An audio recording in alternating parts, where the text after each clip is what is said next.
23তম রাষ্ট্রপতি নির্বাচনকে সামনে রেখে কোনো রাজনৈতিক পরীক্ষা নিরীক্ষা করতে চায় না বিএনপি। অতীতের অভিজ্ঞতা, বর্তমান রাজনৈতিক বাস্তবতা, সরকার ও দলের সাংগঠনিক ভারসাম্য এবং ভবিষ্যতের সম্ভাব্য রাজনৈতিক ঝুঁকি সবকিছু বিবেচনা নিয়ে রাষ্ট্রপতি পদে প্রার্থী বাছাই এবার অত্যন্ত সতর্ক অবস্থান নিয়েছে ক্ষমতাসীন দলটি। বিগত সময়ে 3 জন রাষ্ট্রপতির বিষয়ে ইতিবাচক ও নেতিবাচক অভিজ্ঞতা আছে দলটির সামনে।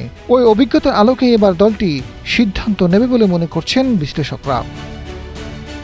দলীয় নীতি নির্ধারণী পর্যায়ের সূত্র বলছে, রাষ্ট্রপতি নির্বাচনকে কেবল একটি সাংবিধানিক আনুষ্ঠানিকতা হিসেবে দেখছে না বিএনপি। আগামী দিনের রাজনৈতিক স্থিতিশীলতা, সাংবিধানিক প্রতিষ্ঠানগুলোর কার্যকারিতা এবং সরকারের কৌশলের অংশ হিসেবেই বিষয়টি মূল্যায়ন করা হচ্ছে।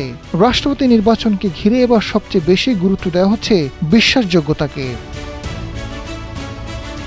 পরবর্তী রাষ্ট্রপতি হিসেবে রাজনৈতিক অঙ্গনে সবচেয়ে বেশি আলোচনা বিএনপির মহাসচিব মির্জা ফখরুল ইসলাম আলমগীর এবং ভারপ্রাপ্ত রাষ্ট্রপতি ও জাতীয় সংসদের স্পিকার অবসরপ্রাপ্ত হাফিজউদ্দিন আহমেদের নাম নিয়ে। এছাড়া আলোচনায় রয়েছেন দলীয় স্থায়ী কমিটির সদস্য ডক্টর মোশাররফ হোসেন ও আব্দুল মঈন খান। রাজনৈতিক বিশ্লেষকদের মতে, সব মহলে জল্পনা কল্পনা যাই থাকুক, আপাতত দলের সর্বোচ্চ নীতি নির্ধারণী ফোরামের সিদ্ধান্ত এবং প্রধানমন্ত্রী তারেক রহমানের গ্রিন সিগন্যালের অপেক্ষা করতে হবে নতুন রাষ্ট্রপতির নাম জানতে।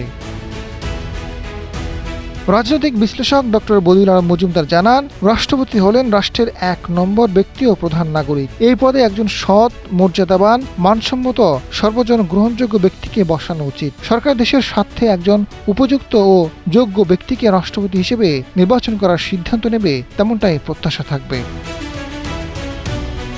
প্রধানমন্ত্রীর রাজনৈতিক উপদেষ্টা ও বিএনপির সিনিয়র যুগ্ম মহাসচিব রুহুল কবির রিজভী জানান, সবার কাছে গ্রহণযোগ্য এবং অত্যন্ত শ্রদ্ধেয় একজন ব্যক্তিকে রাষ্ট্রপতি পদে বিএনপি বেছে নেবে। তিনি একই সঙ্গে হবেন দক্ষ, বিজ্ঞ এবং দেশের প্রতি যার আনুগত্য রয়েছে। আজাদ ফারুক, সময়ের আলো।